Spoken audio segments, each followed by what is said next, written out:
Bonjour, aujourd'hui je vais t'expliquer comment former un past perfect simple. Alors, comment forme-t-on le past perfect simple?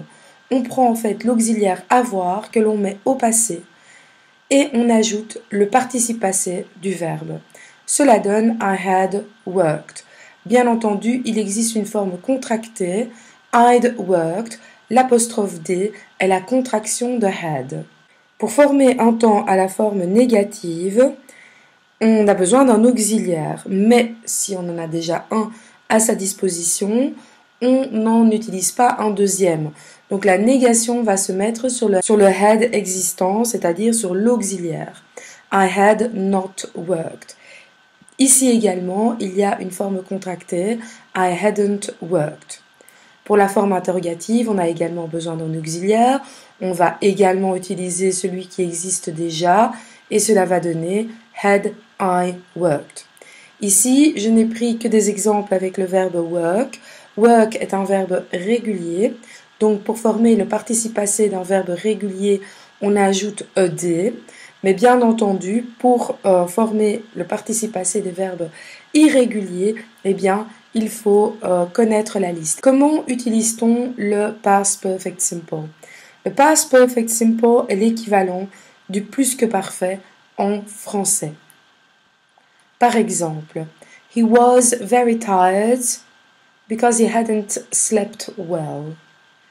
Nous avons donc une action au past perfect simple qui se passe avant une autre action au past simple. We use the past perfect simple for something that happened before another action in the past. Donc c'est une action antérieure à un autre moment du passé. Qu'est-ce que cela signifie? Nous avons donc deux actions ici. Was, hadn't slept. Eh bien, il n'avait pas dormi beaucoup, donc il était très fatigué. Hadn't slept, c'est la première action qui se déroule. Et was, c'est la deuxième action qui se déroule. Donc l'action antérieure à une autre action du passé, ce sera hadn't slept. Attention, car le past perfect simple va toujours s'utiliser avec had. Regarde ici les deux exemples. I had never seen such a beautiful beach. En français, cela donne « Je n'avais encore jamais vu une si belle plage ». Je n'avais encore jamais vu, I had never seen. C'est vraiment quasiment une traduction littérale du français. Tandis que dans la deuxième phrase, Jane had gone out when I arrived at the office. Jane était partie quand je suis arrivée au bureau. Était partie.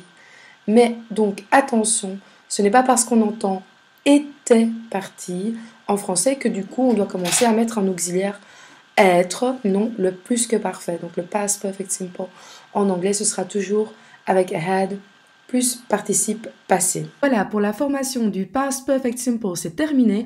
Retiens que c'est grosso modo l'équivalent du plus que parfait en français. J'avais fait. Maintenant, place aux exercices. Bye!